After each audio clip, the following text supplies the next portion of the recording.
So, we stopped in this dairy and food process and products technology, that milk pasteurization and homogenization continuation class.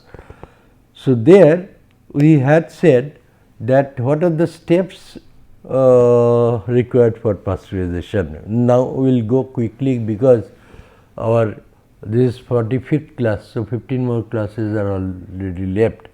So, we cannot elaborate so much, though these slides will be with you. So, you can also go through, but I will not highlight so much as we had been doing. So, milk chilling, that is one. Chilling is not a pasteurization process, but it is a necessary step when dealing with large volumes of milk. Milk leaves the cow's udder at temperature. This is why required, because this is pre-pasteurization steps. Before beginning of the pasteurization, you need to, because what you are doing, you are in the bulk. When you are getting from different places, you are storing them in one place. That is why chilling is a must, because already heating has not started. Pasteurization is the first process where your heating is being done. But before that, when you are accumulating all milk from different sources, so that time you have to keep them under chilled condition. That is why chilling prior to your pasteurization is required, right.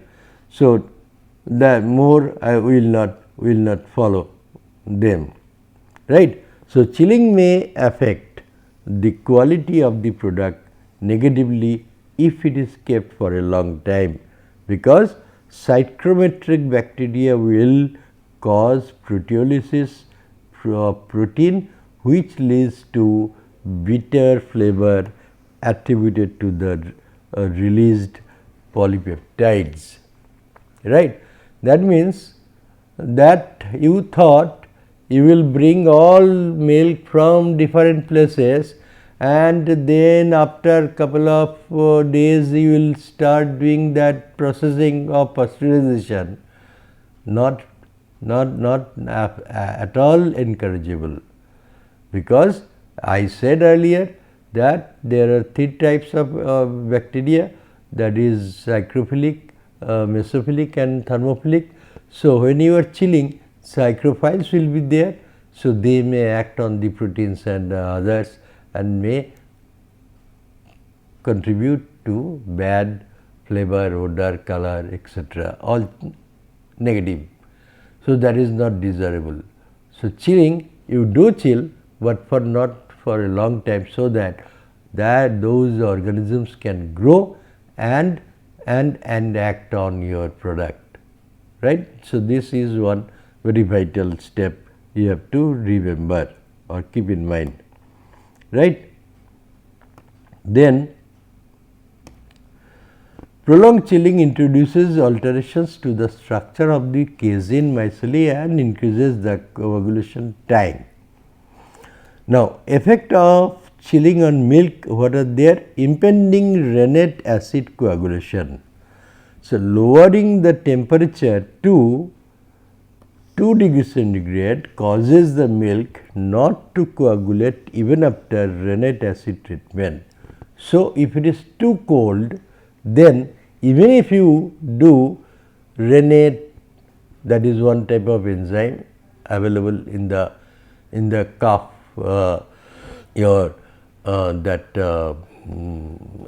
the cup belly, from there it is coming, stomach of the cup it is coming, and or rennet or other coagulant like your lactic acid producing organisms, even then they are, or even if you directly put acid, they are not so good to separate the fat and protein, that is chana. So, very low temperature is also not desirable for different purposes.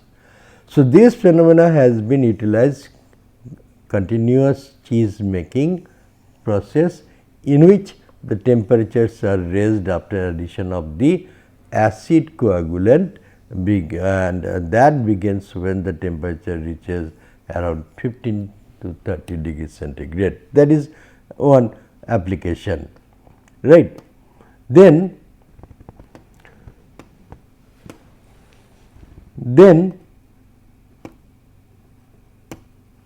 no coagulation of milk is at isoelectric point. So, even after adjusting the pH of casein to isoelectric point, the milk will not coagulate if the temperature ranges between 2 to 5 degrees centigrade. So, you have brought down the pH to 4.6, that is the isoelectric point, but even then coagulation is not taking place. So, that is the bad part of the too chilled, right, too cold. The best example at home, you ask your mummy that when you are making chana, if the milk was in the freezer, I do not say that in the deep freezer, if the milk was in the freezer which is in good condition, and if the temperature was too low, then if whether she had put in any time any acid, like maybe generally at home you acid, citric acid, there is the acid coming from your orange or lemon and coming from the lemon. So, that citric acid is added whether coagulation took place or not, you ask, and most of the time she will say no. She prefers before adding to heat the milk and bring it to a certain temperature and then add, then only coagulation takes place. So, this is a negative part of the too cold to chill. Low temperature can encourage the formation of many diffusible inorganic salts that distorts the micellar structure of the casein, leading to formation of more micellar or soluble casein. Consequently, you have to lower the pH of the medium further to achieve complete coagulation. However, acid coagulation leads to formation of a less rubbery coagulum, right. We are moving fast because chilling increases viscosity of milk. That is true. This is more prominent when you will understand much when your ice cream mix is being chilled after pasteurized, homogenized and aged for couple of hours to increase the viscosity. So, when we go to ice cream, hopefully we will deal with better or in a bigger way, right. So, viscosity of milk largely depends on its colloidal components, of which proteins forms the bulk part. Chilling changes the structure of milk proteins, leading to an increase in their bulk, hence the increase in milk viscosity at chilled temperatures. Chilling decreases the curd firmness, cheese curd firmness. So, that is another disadvantage, right. So, milk chilling affects the ratio of calcium to phosphate, hence their interaction in the colloid solution. A drop in this ratio leads to an increase in the duration it takes for milk to coagulate. To counter this problem and add calcium chloride to cheese milk before cold aging starts, right. Then increases hydrolytic rancidity in milk. Chilling. Chilling exposes the casein micelle and releases the lipase into the medium. As the temperature rises gently or when the medium is gently agitated, the lipase get active and attack the fat globules and release the fatty acids, leading to rancidity. So, that is also bad. Increase foaming in milk.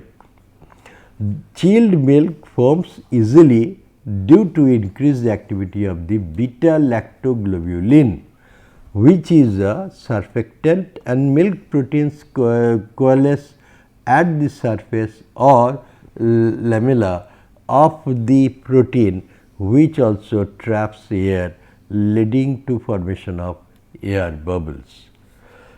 Then chilling leads to an increased clustering effect of fat. Chilling milk encourages change formation in the surface of the fat globules, which encourages the globules to stick together. The clustering of fat globules leads to an increased creaming rate in cold milk.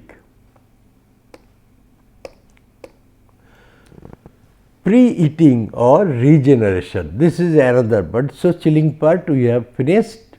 That pre-chilling, if it is too cold, if it is for a longer period, what are the bad effect, those we have dealt with. Right. Now, we go to preheating. You remember we had said that in most of the pasteurizers commercial, the pasteurizer, because pasteurization what you are doing, you are heating. So, when you are heating and after heating you are cooling them sharply. So, if you are doing that, so you are then heating and cooling simultaneously. So, lot of energy you are employing. So, to overcome this, if you can utilize that you just said that you have accumulated from different sources milk, and this milk when you are pasteurizing, heating, before that you have chilled. So, that temperature is low. So, before it is going to pasteurizer, if this temperature could be used by the heat exchange, that is called regeneration, by regenerating, because already pasteurized milk, that can act as a preheater for this chilled milk. That is what here we are doing. So, preheating and standardization stage. After bulking, the chilled milk is heated to about 40 degree centigrade to facilitate easy separation of butter fat during standardization.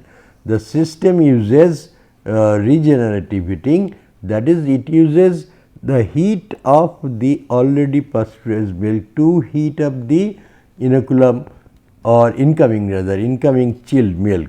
The chilled milk in a counter current flow cools down the pasteurized milk.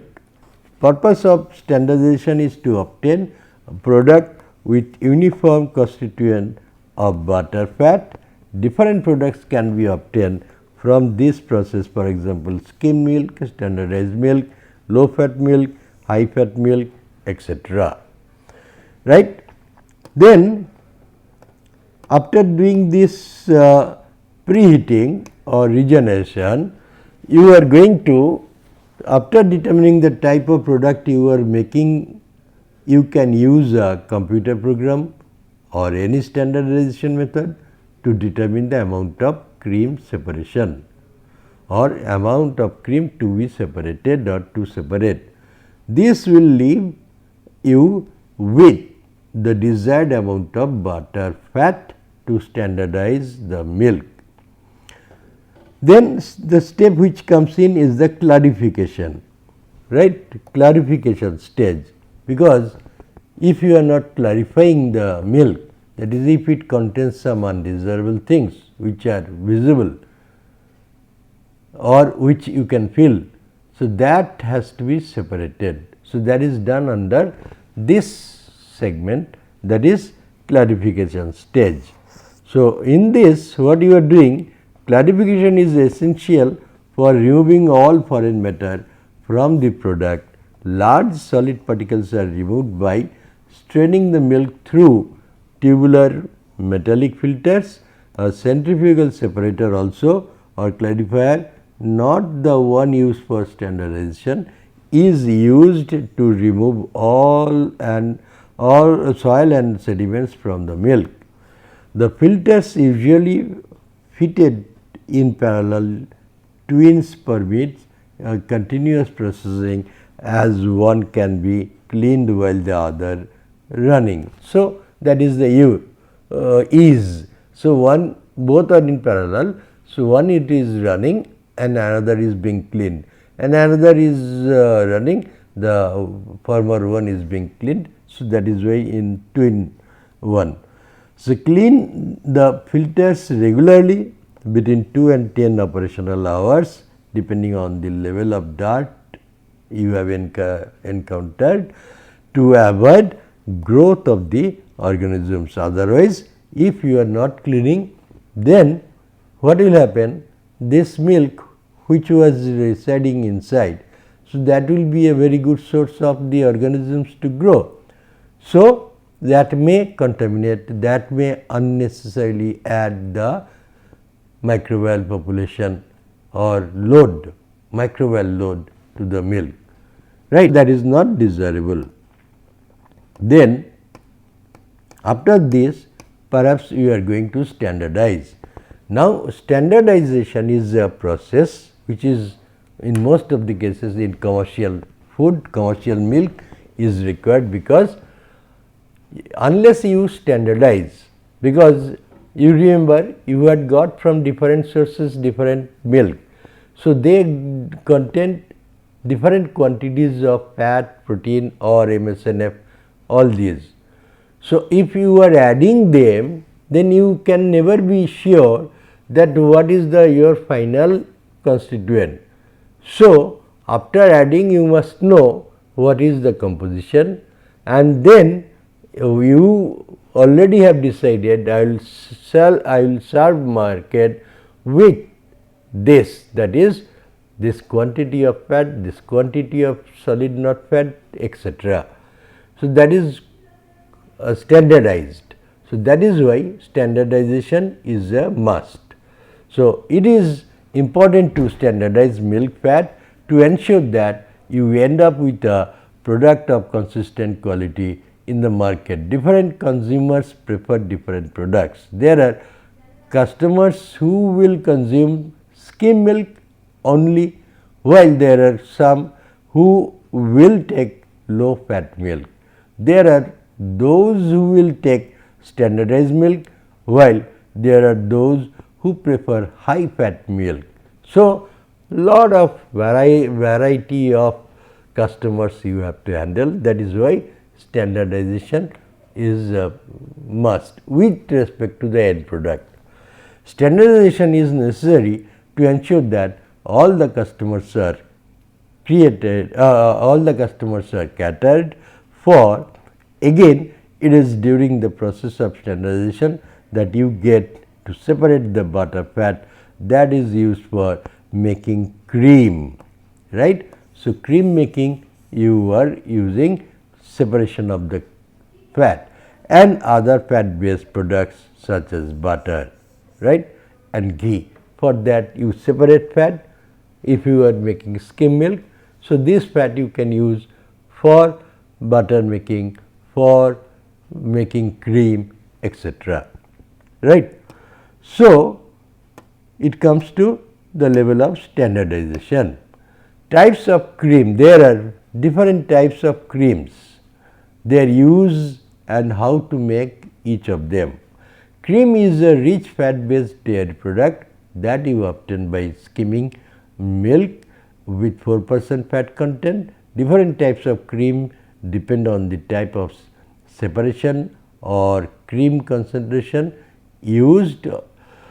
After separating the cream, concentrate it to 10% to 75% fat content depending on your intended purpose. On the average, most cream have about 40% fat content. Cream is a rich fat based dairy product that you obtain by skimming milk with 4% fat content. You can also obtain cream from milk by scalding, that is warming the milk and separating the fat, it rises to the top. Then after separation, cool the cream to below 5 degrees centigrade to avoid spoilage by inherent enzymes such as lipases. Concentrating the cream causes rupturing, not wrap. This is RU, right? This is rupturing, right? RU, rupturing of the fat globule membrane or FGM, which facilitates an easier access to the fat nucleus. So, lipase enzyme will be there. So, you have to protect against that. In addition to preventing spoilage, cooling also slows down the microbial growth, which minimizes spoilage considerably. Again, cooling avoids oiling off the butter fat at the center of the globules are liquid, which oozes out during separation. Generally, you can use different types of cream for the following purposes, like consumptions depending on that, manufacturing of butter and ghee, you can use the fat. Used in the confectionery industry, that fat, standardizing other products, that is recombined milk, manufacturing butter, oil and ice cream, you need fat or cream. Categories or types of cream, there are different types which we have said earlier also. Fat content of the cream that determines the category of the cream. This includes half cream, minimum fat content of about 12%, single cream, minimum fat content of about 18%, then whipped cream, minimum fat content of around 35%, then double cream, minimum fat content of around 48%, plastic or clotted cream, where minimum fat content is around 55%. Already earlier also we had given. Now, when we come to standardization, there was a unique system developed by scientist called Pearson, and this method was used before calculators and other things came out. This was very much useful in the dairy industry, because they did not have calculators like today. You just go back to 3 decades, 4 decades, or 2.5 to 4 decades. So, during that period or earlier to that, the calculators were not there. So, that time people used to use it very effectively. This you also should know, that is how it is standardized. So, this is called Pearson square method, right. So, if you have say a soybean meal having 45%, right, and you have corn around 10% cream in both the cases. So, 45% soybean meal with 45% cream and 10% corn cream, if you are adding, then how much you need to add to know that your finished product should have 14%, right. So, 45 minus 14 is 31 and 14 minus 10 is 4. This is the product which you need. The parts of that soybean meal and that is obtained by subtracting diagonally smallest from the largest. This is called mod, right. So, the difference between the larger one minus the smaller one, right, value wise. So, and here also 45 minus 14, that is 31. So, 31 parts of corn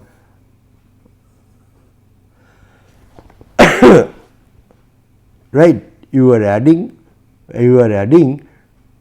getting 35%, 35 parts total you are getting, right, 35% total you are getting, and we can say that 4 parts of 45% soybean cream and 31 parts of 10% corn cream. If you are adding, then you get 35 parts of 14% cream of the from the 2, right. So, to use Pearson square, one is subtract the nutrient requirement middle of the square from the nutrient concentration on the left of the square in the food across the diagonal, top left minus middle, that is the bottom right, and bottom left minus middle, that is the top right.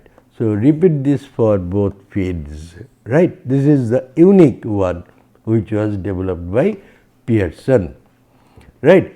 Then milk standardization is important in the dairy industry because it is used to ensure that every consumer gets milk with constant fat content and consistency primarily. Primarily, milk may be separated into 2 products, that is cream with high fat content about 40% fat and about 40% fat, and skimmed milk about 0.03% fat. This can be 0.03 to 0.5, even 0.5% fat we also call it to be skim milk using a centrifugal separator.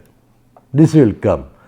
The process of standardization involves reduction of fat content of milk from the natural minimum of 3.25%. The cream extracted from the standardization process facilitates processing of other dairy products such as ice cream, butter and ghee, right. So, milk standardization can take 2 forms that is either partial separation or mixing of skimmed and whole milk. Mass balance plays a key role in successful standardization of milk, right. So, we can do a small example that if you take 2000 kg of milk with 87.6% water, 3.8% fat, 3.2% protein, 4.6% lactose and 0.7% ash content, this is one, has to be reduced in fat content from 3.8% which was there to 2.5% by removal of cream with 40% fat content from the milk.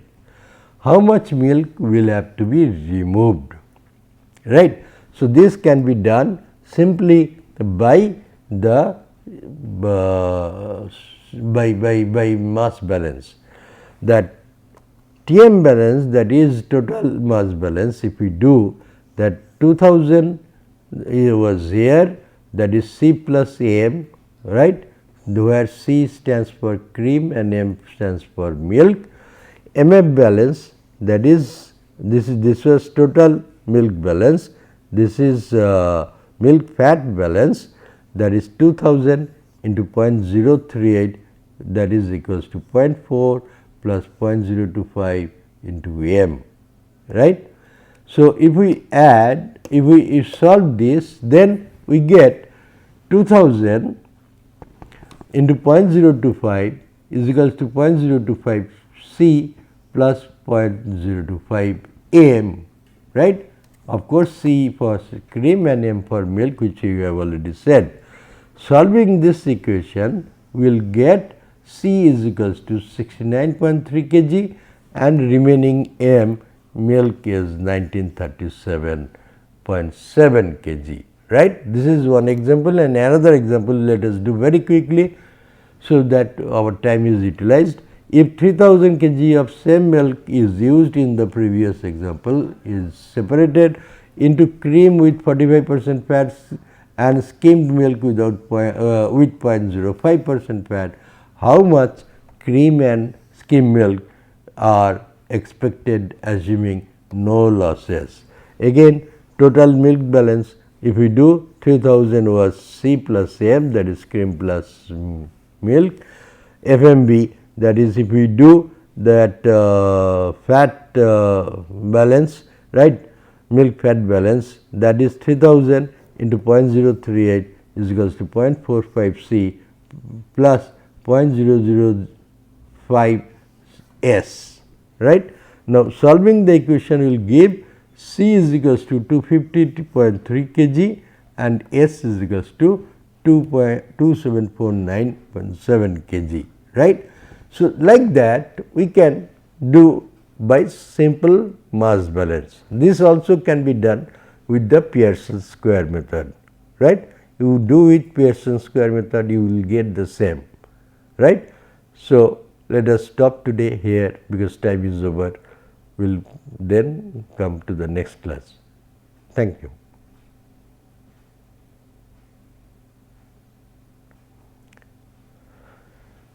Thank you. Yeah.